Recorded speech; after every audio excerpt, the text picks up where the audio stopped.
네이사는 지금까지 시도한 것 중 가장 대담한 임무를 시도하려 하고 있지만 일부 전문가들은 이것이 끔찍하게 잘못될 수 있다고 경고합니다. 이것이 인류에게 가장 치명적인 도박이 될까요? 아니면 모든 것을 바꿀 도약이 될까요? 안녕하세요. 저는 조시입니다. 그리고 오늘 인포그래픽스 쇼의 에피소드에서 나사가 2022년에 사람들을 다시 달로 보내는 진짜 이유를 공개하겠습니다. 아르테미스 1호는 리허설이었고 오리온 캡슐이 인간의 생명을 위험에 빠뜨리기 전에 이를 스트레스 테스트하기 위해 설계된 무인 비행이었습니다. 임무는 기술적으로 성공이었습니다. 캡슐은 달로 가서 궤도를 돌고 다시 돌아왔습니다. 태평양에 착수했고 나사의 보도자료는 성공을 자축했습니다. 하지만 회수팀이 캡슐을 USS 포틀랜드 갑판 위로 올리자 엔지니어들은 우주선 바닥을 가까이에서 확인할 수 있었고 축하 분위기는 곧 사라졌습니다. 재진입 시 승무원의 생명을 지키는데 가장 중요한 부품인 열차 폐막이 엉망이었습니다. 오리온의 열차 폐막은 아브코트라는 재료로 만들어졌습니다. 이것은 캡슐이 지구 대기권으로 다시 진입할 때 태워져 없어지도록 설계되었습니다. 캡슐이 대기권에 진입할 때 내부를 보호하기 위해 스스로를 희생하는 것이죠. 시속 약 4만 킬로미터의 속도에서는 마찰로 인해 최대 섭씨 2760도까지 온도가 올라갑니다. 아브코트는 탄화되어 기체로 변하면서 열을 우주선 밖으로 날려보내도록 설계되었습니다. 이것은 아르테미스 1호의 희생층인데 단순히 탄화된 것이 아니라 깨져버렸습니다. 차폐막 조각 중에는 큰 접시만큼 큰 것도 떨어져 나갔습니다. 이런 현상을 기술 용어로 스폴링이라 하며 차폐막 표면은 달의 분화구처럼 보였습니다. 재료의 실패 부분에는 깊은 자국이 있었습니다. 이런 일은 일어나지 말았어야 했습니다. 모델은 탄화층이 붙어 있을 것이라고 했지만 실제 결과는 달랐습니다. 그리고 이것은 나사가 무시하기로 선택한 근본적인 결함을 가리킵니다. 조사 결과 범인은 바로 그 설계 자체였습니다. 아폴로 시대는 벌집 구조의 재료를 주입해서 열 차폐막을 만들었습니다. 이 과정은 노동 집약적이었지만 벌집 모양이 재료를 잘 고정시켜 주었습니다. 만약 하나의 셀이 금이 가더라도 그 금은 셀벽에서 멈췄습니다. 오리온 우주선의 경우 시간과 비용을 절약하기 위해 나사는 블록 구조로 전환했습니다. 그들은 큰 조각의 아브코트를 제작해 구조물의 접착제로 붙였지만 새로운 조성물은 이전 것보다 투과성이 낮았습니다. 열이 가해지면서 재료 내부에 가스가 축적되어 밖으로 빠져나가며 반결판 일부가 우주선에서 폭발하듯 떨어져 나갔습니다. 이는 재료 설계의 근본적 결함이었습니다. 일반적인 엔지니어링 분화에서는 해결책이 분명합니다. 새로운 반결판을 설계하고 처음부터 다시 시작해서 문제를 해결한 뒤 새로 만듭니다. 그리고 다시 테스트를 합니다. 승무원 없이요. 하지만 나사는 그렇게 하지 않고 있습니다. 실제로 네이사는 일부 전문가들이 확실한 죽음이라 부르는 전략을 오히려 강화하고 있습니다. 아르테미스 2 캡슐 반결판은 같은 설계일 뿐 아니라 더 나쁠 수도 있습니다. 이번에 사용된 아브코트는 실패한 아르테미스 1에 사용된 것보다 더 두껍고 더 취약합니다. 반결판을 교체하려면 수년이 걸릴 것이고 캡슐을 완전히 분해해야 하며 발사일도 2027년이나 2028년으로 미뤄질 것입니다. 현재 정치적 분위기에서 2년 지연도 용납되지 않아 네이사는 결함 있는 반결판으로 비행하기로 결정했습니다. 그들은 하드웨어가 아닌 비행 방식, 즉 재진입 궤적을 변경하는 것으로 해결했습니다. 그들은 캡슐을 더 완만한 각도로, 즉 상승된 진입 방식으로 들여오려고 계획하고 있습니다. 이렇게 하면 열이 다르게 분산되어 온도가 충분히 낮게 유지되어 재료가 폭발하는 것을 막을 수 있을 것이라고 기대하고 있습니다. 그들은 사실상 하드웨어 결함을 비행 방식으로 우회하려고 하는 것입니다. 그리고 한 전직 우주 비행사에게는 이것이 무서운 대자비처럼 느껴집니다. 찰리 카마르타 박사는 컬럼비아 참사 후 셔틀을 탔던 전직 우주 비행사로 이 문제에 대해 공개적으로 목소리를 내고 있습니다. 그는 나사가 결함을 받아들일 때 어떤 일이 일어나는지 잘 알고 있습니다. 그는 이런 접근 방식을 미쳤다고 부르며 재진입의 물리학이 얼마나 혼돈스러운지 지적합니다. 난기류나 가스 화학 반응, 구조적 하중을 완벽하게 예측할 수 없기 때문에 궤적을 약간 조정해서 손상된 반결판을 구하려는 것은 안전 여유를 없애는 것과 같습니다. 카마르타 같은 전문가들이 두려워하는 이유는 이미 이런 상황을 겪었기 때문입니다. 네이사가 결함을 정상으로 여긴 결과 텍사스 상공에서 파편이 쏟아지는 참사가 발생했습니다.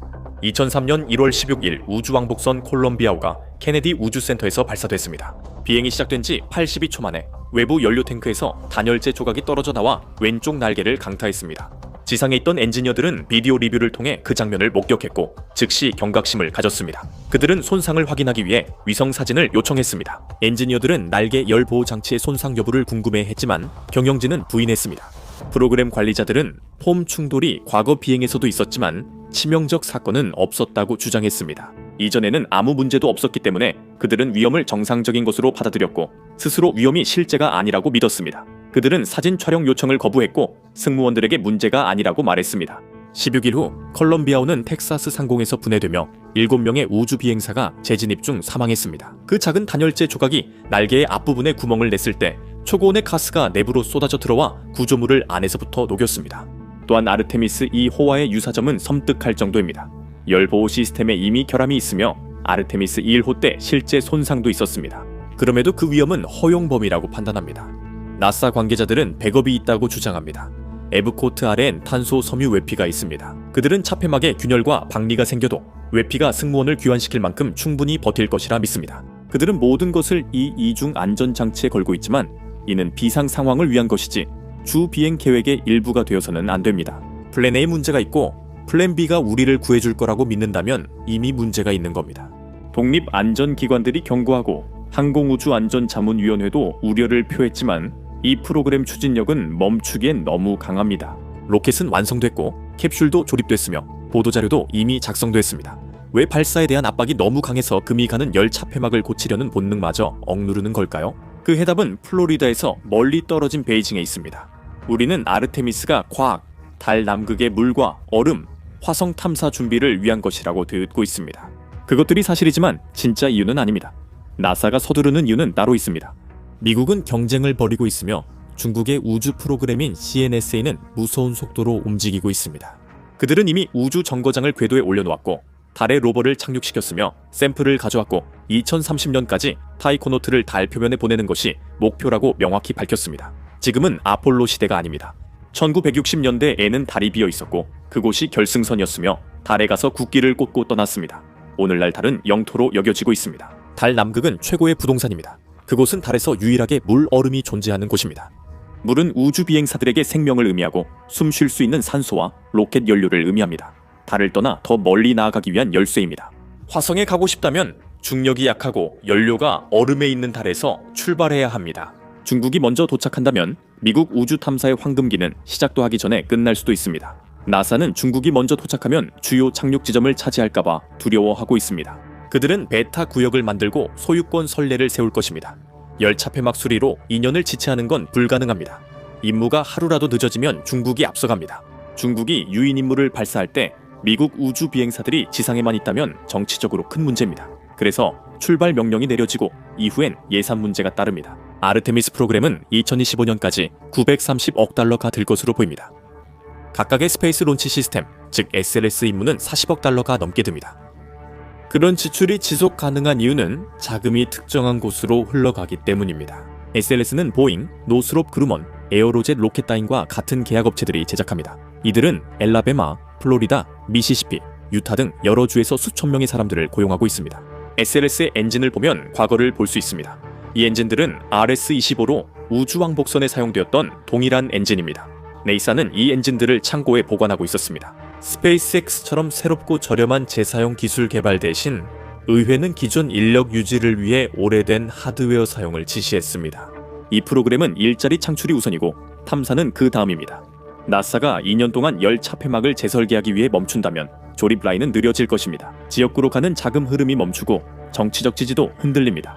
하지만 정치인들이 예산을 두고 싸우는 동안 4명의 우주 비행사들은 안전망이 없는 여정을 준비하고 있습니다. 아르테미스 2는 달에 가는 짧은 여행이 아니라 승무원을 위험에 노출시키는 10일간의 대장정입니다. 우리는 우주왕복선 운항 시절이나 우주 비행사가 국제 우주 정거장에 갈 때 관리 방법을 대부분 잊었습니다. 현재 그들은 지상 250마일 위 저궤도에 있습니다. 누출, 화재, 의료 비상사태가 생기면 몇 시간 내 집에 돌아올 수 있습니다. 또한 지구 자기장 덕분에 태양 방사선의 심각한 위험에서도 안전합니다. 아르테미스 2는 그런 안전망이 없습니다. 이 우주선은 달의 반대편에서 4,600마일 더 멀리 이동합니다. 만약 태양 플레어가 발생하면 그들이 그곳에 있는 동안 큰 위험에 처하게 됩니다. 오리온 캡슐에는 승무원들이 방사선을 막기 위해 보급품으로 둘러싼 방사선 대피소가 있지만 완벽하진 않습니다.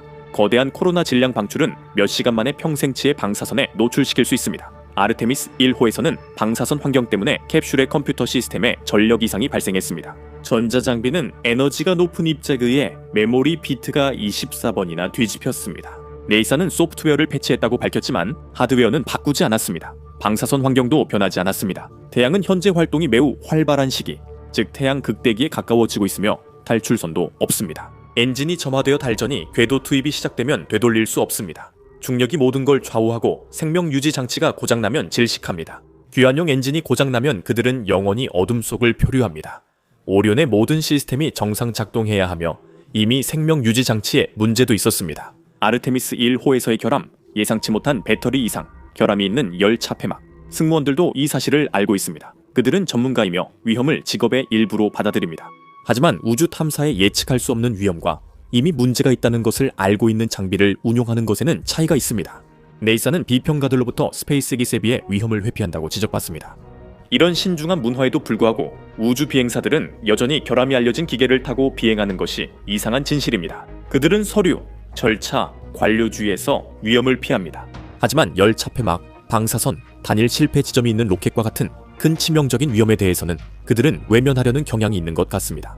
열 차폐막을 조사하는 임무를 맡은 타이거 팀은 그것이 안전하다고 말하지 않았습니다. 그들은 모델을 업데이트했고 탄화층 손실에 대해 더 잘 파악했다고 주장했습니다. 그들이 그렇게 말했습니다. 궤적 변경은 위험을 완화시킨다고 했습니다. 완화는 해결이 아니라 도박입니다. 그들은 균열 표시 도구, 즉 차폐막 파손을 예측하는 소프트웨어 시뮬레이션에 의존하지만 비평가들은 그 도구가 지나치게 단순하다고 지적합니다. 그 도구는 재료를 균일하다고 간주하지만 실제로는 캡슐이 대기를 통과해 떨어질 때마다 탄화층의 특성이 초마다 변합니다. 전 우주비행사 닥터 데니 올라바스 등 나사 지지자들도 차폐막이 정상적이지 않다고 인정했습니다. 아직 설계대로 작동하지 않습니다. 계획은 궤적 변경을 믿는 것입니다. 왜일까요? 그렇지 않으면 15년과 거의 1,000억 달러를 투입했음에도 SLS와 오리온 프로그램이 아직 준비되지 않았음을 인정해야 하기 때문입니다. 아르테미스 타이를 취소하거나 무기한 연기하면 나사의 구조에 치명타가 됩니다. 이는 스페이스X를 중심으로 한 민간 부문이 정부 기관을 실제로 앞질렀다는 인정이 될 것입니다. 스페이스X의 스타쉽은 완전 재사용 가능한 스테인리스 스틸 우주선으로 이론상 아르테미스 임무를 훨씬 적은 비용으로 수행할 수 있습니다. 아르테미스 타이가 실패하거나 운항이 장기간 중단되면 의회는 사업을 중단하고 스페이스X에서 비행편을 구매할 수 있습니다. SLS에 관여한 수천 명의 항공우주 엔지니어와 관리자들에게 이는 모든 것을 잃는 것일 수 있습니다. 발사에 대한 압박은 내부와 외부 모두 큽니다. 그들은 시스템이 잘 작동함을 증명해야 합니다. 비록 간신히 버티고 있어도요.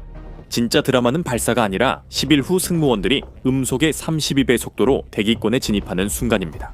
그때 엔지니어들은 기도할 것입니다. 실패하면 언론의 헤드라인은 자연스럽게 만들어질 것입니다. 나사의 이유가 있지만 카운트다운이 연기될 때 그 이유가 인간 희생만큼 가치 있는지는 곧 알게 될 것입니다. 챌린저 우주왕복선 참사를 분 단위로 설명한 영상을 확인해 보시거나 아니면 이 영상을 클릭해 보세요.